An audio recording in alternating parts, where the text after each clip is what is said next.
অধ্যায়ের 16 অনুচ্ছেদ, ঠিক আছে? 16 নম্বর না, 6 নম্বর অনুচ্ছেদ, 16 নম্বর না।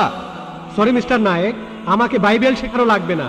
আমরা আপনার ভুল ব্যাখ্যাগুলো শুনে আমাদের ওয়েবসাইটে সেটার উত্তর দেব। ভালো কথা ভাই, আপনি উদ্ধৃতি দিচ্ছেন, আপনার ব্যাগে তো বাইবেল আছে, তাই না? ব্যাগ থেকে বাইবেলটা বের করে দেখেন, এটা গসপেল অফ জনের 14 নম্বর অধ্যায় 6 নম্বর অনুচ্ছেদ, 16 নম্বর না।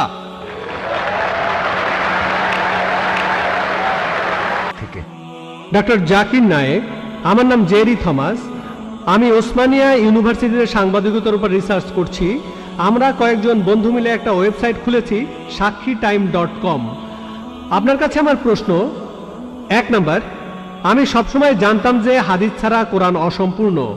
এখন আপনি অন্য ধর্মগ্রন্থের কথাও বললেন, আপনি বাইবেলের কথাও বললেন, কিন্তু বাইবেল বলছে যে যীশু খ্রিস্টকে বিশ্বাস করে না সে খ্রিস্ট বিরোধীদের দলে সামিল হয়। এটা একটা ভবিষ্যৎবাণী। আমি এমনও শুনেছি যে হাদিস বলছে যে মোহাম্মদ জাদুবিদ্যার সাহায্য নিয়েছিল। এখানে আপনার বক্তব্যটা কি? ভাই, আপনি প্রশ্ন করলেন আর আপনি বেশ কিছু মন্তব্য করলেন। আপনি বললেন যে আপনি জানেন যে হাদিস ছাড়া পবিত্র কোরআন অসম্পূর্ণ। এখানে আপনি অন্য ধর্মগ্রন্থের কথা শুনলেন, তার মানে ওনার মতে বাইবেলের উদ্ধৃতি দিলে সে কথা মানতে হবে। আর বাইবেল বলছে যিশু বা ঈসা আলাইহিস সালামকে যে বিশ্বাস করবে না সে দোজখে যাবে, ইত্যাদি ইত্যাদি। এখানে আমার মন্তব্য কি? 1 নম্বর পয়েন্ট, হাদিস ছাড়া পবিত্র কোরআন অসম্পূর্ণ নয়। কোরআন একটা স্বয়ং সম্পূর্ণ বই। তবে কোরআনের কথাগুলো বুঝতে গেলে আপনাকে এগুলোর ব্যাখ্যা পড়ে দেখতে হবে। আর হাদিস হলো পবিত্র কোরআনের ব্যাখ্যা, যে কথাগুলো বলে গিয়েছেন নবীজি সাল্লাল্লাহু আলাইহি সাল্লাম। পবিত্র কোরআন একটা সম্পূর্ণ বই, আলহামদুলিল্লাহ, স্বয়ং সম্পূর্ণ। তবে আপনি যদি সেগুলো আরো বিস্তারিতভাবে জানতে চান, তখন আপনি পড়বেন যে কথাগুলো বলে গিয়েছেন নবীজি মুহাম্মদ সাল্লাল্লাহু আলাইহি সাল্লাম। আমরা বলি সহিহ হাদিস। একটা কথা বলি, অন্যান্য ধর্মগ্রন্থের উদ্ধৃতি দিয়েছি, তার মানে এই না আমি মানি যে অন্যান্য ধর্মগ্রন্থ আল্লাহর বাণী। প্লিজ আমাকে ভুল বুঝবেন না। আমি এখানে কোরআনের কথা মতো কাজ করেছি। আল্লাহ পবিত্র কোরআনে বলেছেন, সূরা ইমরানের 64 নম্বর আয়াতে উল্লেখ করা হয়েছে, তাআলা ইলা কালিমাতিন সাওয়াইন বাইনানা ওয়া বাইনাকুম, এসো সেই কথা যাহা আমাদের ও তোমাদের মধ্যে এক। আমি সাদৃশ্যের কথা বলছি। পবিত্র কোরআনের সূরা রাদের 38 নম্বর আয়াতে উল্লেখ করা হয়েছে, ওয়া লিকুল্লি কওমিন হাদ, প্রত্যেক যুগে আমি কিতাব নাজিল করেছি।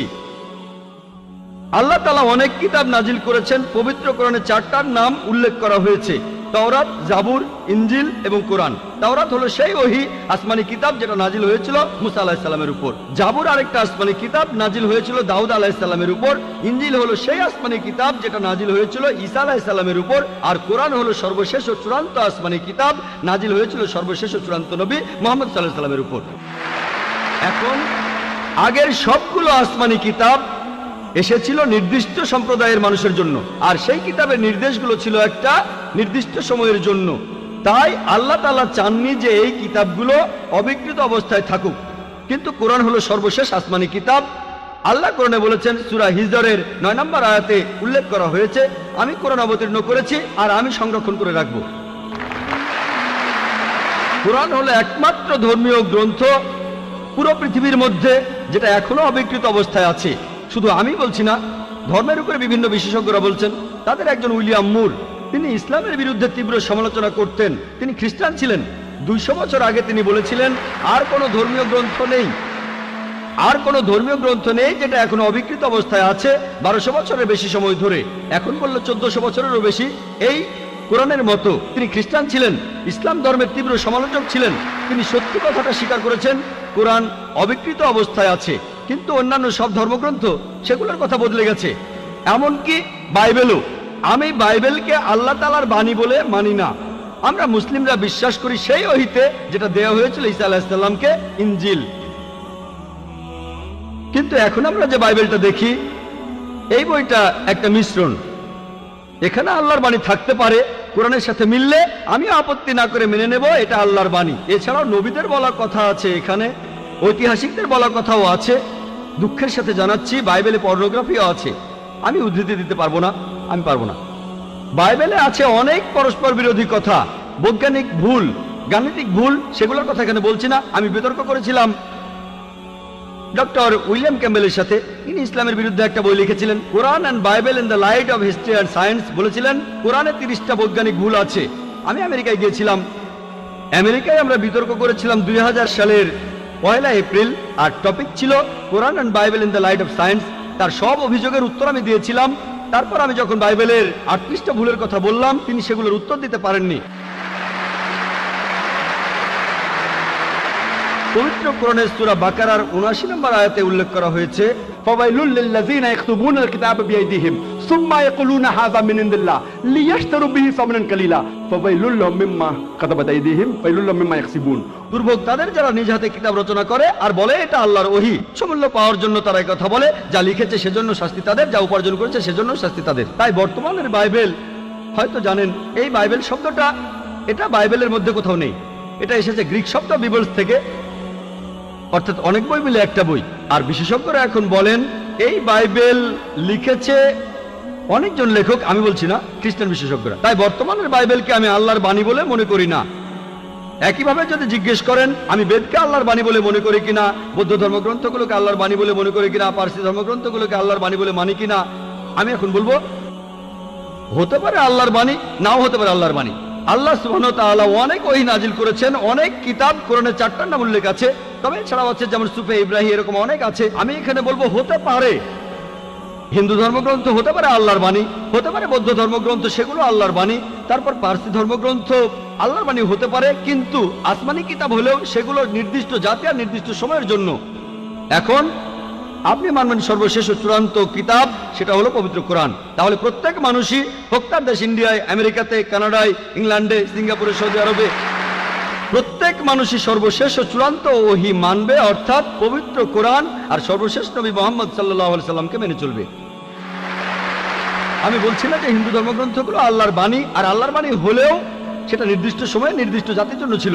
হিন্দু বিশেষজ্ঞরাও বলেন তাদের ধর্মগ্রন্থ পরিবর্তন হয়েছে, বৌদ্ধ বিশেষজ্ঞরাও বলেন তাদের ধর্মগ্রন্থ পরিবর্তন করা হয়েছে। প্রত্যেক ধর্মের বিশেষজ্ঞরাই, শুধু ইসলাম বাদে, সবাই বলে যে তাদের ধর্মগ্রন্থে পরবর্তীতে কথা বদলানো হয়েছে, পরিবর্তন করা হয়েছে। তবে আমি যদি এখানে তর্কের খাতিরে মেনেও নেই এটা আল্লাহ তাআলার বাণী, যদি এমনটা হয় আর সেই ধর্মের অনুসারীরা তারা মানে এটা আল্লাহ তাআলার বাণী, তাহলে সেই ধর্মগ্রন্থ তাদের অক্ষরে অক্ষরে মানা উচিত। বৌদ্ধরা যদি মানে তাদের ধর্মগ্রন্থ আল্লাহ তাআলার বাণী, হিন্দুরা যদি মানে তাদের ধর্মগ্রন্থ আল্লাহ তাআলার বাণী, খ্রিস্টানরা যদি মানে তাদের ধর্মগ্রন্থ আল্লাহ তাআলার বাণী, তাহলে আপনাদের ধর্মগ্রন্থেই বলা হয়েছে আপনাদের মেনে চলতে হবে সর্বশেষ নবীর কথা, মুহাম্মদ সাল্লাল্লাহু আলাইহি সাল্লামের কথা।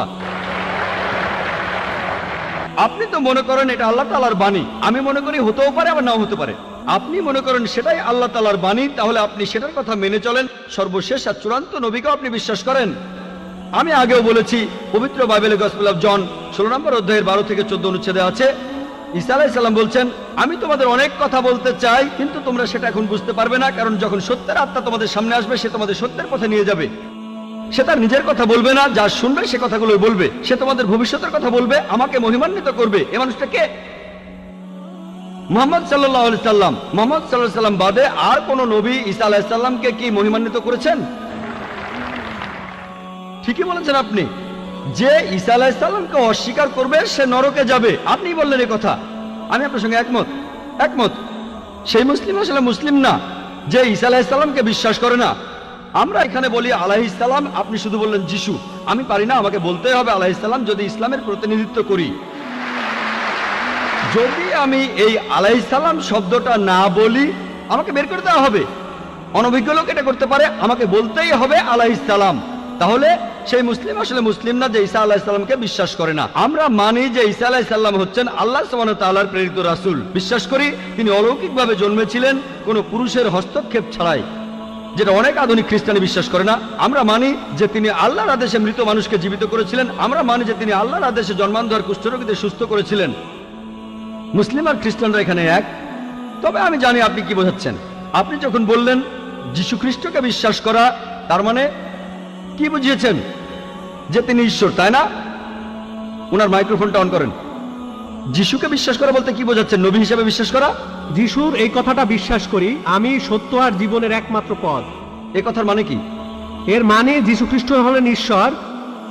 ভাই এবারে বাইবেলের উদ্ধৃতি দিলেন, জনে আছে এই কথাটা। আমি আপনাকে রেফারেন্সটা বলছি, রেফারেন্সটা আমি বলছি, সমস্যা নেই। রেফারেন্সটা কি? জনের 14 নম্বর অধ্যায়। আপনিই বললেন। অনুচ্ছেদ? আমাকে বাইবেল দেখে বলতে হবে। জনের 14 অধ্যায়ের 16 অনুচ্ছেদ। ঠিক 16 আছে? নাম্বার না, 6 নাম্বার অনুচ্ছেদ, 16 নাম্বার না।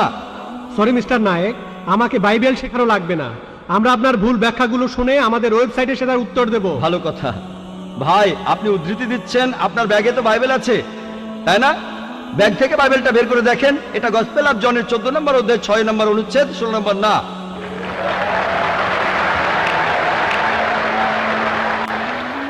আর আপনি বললেন ঈসা মসীহ আলাইহিস সালাম তিনি বলেছেন যে তিনি ছিলেন ঈশ্বর। আপনার প্রশ্নতে পরে আসছি, প্রশ্নের উত্তরটা দেওয়ার আগে আমি একটা কথা বলে নিই। আমি বাইবেল পড়েছি, গোটা বাইবেলের মধ্যে পরিষ্কারভাবে বলা এমন একটা কথাও নেই যেখানে যিশু বা ঈসা আলাইহিস সালাম নিজে বলেছেন আমি ঈশ্বর আর আমার উপাসনা করো। যদি কোনো খ্রিস্টান আমাকে দেখাতে পারেন গোটা বাইবেলের মধ্যে পরিষ্কারভাবে বলা মাত্র একটি কথা যে ঈসা আলাইহিস সালাম নিজেই বলেছেন যে আমি ঈশ্বর আর আমার উপাসনা করো, তাহলে আমি ডক্টর জাকির নায়েক আজকেই খ্রিস্টান ধর্ম গ্রহণ করব। আমি অন্য মুসলিম ভাইদের পক্ষ থেকে এই কথা বলছি না, আমি আমার মাথাটা তরবারির তলে রাখছি। আমি বিভিন্ন ধর্মের উপর একজন ছাত্র। আপনি বাইবেল পড়েছেন আর আমিও পড়েছি বাইবেল। আপনি বললেন যে আপনাকে বাইবেল শেখানো লাগবে না। ঈসা আলাইহিস সালাম এই কথা নিজে বলেছেন, সত্যকে খোঁজো, সত্যই তোমাকে মুক্ত করবে। ইনশাআল্লাহ আজকে আপনি সত্য দেখবেন আর ইনশাআল্লাহ সত্য আপনাকে মুক্ত করবে। আমি কথাটা আবার বলছি, গোটা বাইবেলে পরিষ্কারভাবে বলা এমন একটা কথাও নেই যেখানে যিশু বা ঈসা আলাইহিস সালাম নিজেই বলেছেন আমি ঈশ্বর আর আমার উপাসনা করো। আপনারা যদি বাইবেল পড়েন, ঈসা আলাইহিস সালাম তার নিজের মুখেই বলেছেন, এটা আছে গসপেল অফ জন 14 নম্বর অধ্যায়ের 28 অনুচ্ছেদে, বলেছেন আমার পিতা আমার চাইতে মহান। গসপেল অফ জন 10 নম্বর অধ্যায়ের 29 অনুচ্ছেদ, আমার পিতা সবার চাইতে মহান। গসপেল অফ ম্যাথিউ 12 নম্বর অধ্যায়ের 28 অনুচ্ছেদ, আমি ঈশ্বরের আত্মার সাহায্যে শয়তানকে তাড়িয়ে দেই। গসপেল অফ লুক 11 নম্বর অধ্যায়ের 20 অনুচ্ছেদ, আমি ঈশ্বরের আঙ্গুলের সাহায্যে শয়তানকে তাড়িয়ে দেই। গসপেল অফ জন 5 নম্বর অধ্যায়ের 30 অনুচ্ছেদ, আমি আমার নিজের থেকে কিছু করতে পারি না, আমি এখানে বিচার করি আর আমার বিচার সঠিক, কারণ আমি আমার ইচ্ছায় কাজ করি না, আমার পিতার ইচ্ছায় কাজ করি। যদি কেউ বলে সে আল্লাহর ইচ্ছা মতো কাজ করে, সে একজন মুসলিম। ঈসা আলাইহিস সালাম একজন মুসলিম, তিনি নিজেকে ঈশ্বর বলেননি। বুক অফ অ্যাক্টসে পরিষ্কার বলা আছে 2 নম্বর অধ্যায়ের 22 অনুচ্ছেদ, বলা হয়েছে হে ইসরায়েলের সন্তানেরা একথা শোনো, নাজারেত শহরের যিশু ঈশ্বর প্রেরিত একজন পুরুষ তোমাদের মাঝে, সে অনেক অলৌকিক কাজ করবে, সেগুলো তাকে ঈশ্বর করাবেন, তোমরা তার সাক্ষী থাকবে। ঈশ্বর প্রেরিত একজন পুরুষ তোমাদের মাঝে, সে অনেক অলৌকিক কাজ করে দেখাবে, ঈশ্বর তাকে দিয়ে করাবেন আর তোমরা তার সাক্ষী থাকবে। তাই বাইবেল স্পষ্ট করে বলছে যে ঈসা আলাইহিস সালাম ছিলেন একজন মানুষ, তিনি আল্লাহ তাআলার প্রেরিত একজন রাসূল, কিন্তু আল্লাহ নন। গোটা বাইবেলের মধ্যে পরিষ্কারভাবে এমন একটা কথাও নেই যেখানে ঈসা আলাইহিস সালাম নিজেই বলেছেন যে আমি ঈশ্বর, আমার উপাসনা করো। আপনি একটা উদ্ধৃতি দিয়ে সেটা প্রমাণ করতে চাইলেন যে গসপেল অফ জন 14 নম্বর অধ্যায় 6 অনুচ্ছেদে বলা হয়েছে যিশু বা ঈসা আলাইহিস সালাম নিজেই বলেছেন আমি সত্য আর জীবনের একমাত্র পথ, আমাকে ছাড়া আমার পিতার কাছে কেউ যেতে পারবে না। এখানে প্রসঙ্গ ছাড়া উদ্ধৃতি দিচ্ছেন। লোকজন পবিত্রকরণের আয়াত নিয়ে প্রসঙ্গ ছাড়া উদ্ধৃতি দেয় দুর্নাম করতে। একইভাবে খ্রিস্টান মিশনারিরা বাইবেলের প্রসঙ্গ ছাড়া উদ্ধৃতি দেয়। আপনাকে একটা সত্য কথা বলি, আপনার বাইবেলটা খোলেন, যদি সন্দেহ থাকে বাইবেলটা খোলেন, প্রসঙ্গ জানতে 1 নম্বর অনুচ্ছেদটা পড়েন। গসপেল অফ জন 14 নম্বর অধ্যায়ের 1 অনুচ্ছেদ বলছে যে তোমরা ভয় পাচ্ছ কেন? যিশু বা ঈসা আলাইহিস সালাম বলছেন যদি তোমরা ঈশ্বরকে বিশ্বাস করো তাহলে আমাকে বিশ্বাস করো। আমার পিতার রাজ্যে অনেক প্রাসাদ আছে, আমি সেখানে গিয়ে তোমাদের জন্য জায়গা তৈরি করব।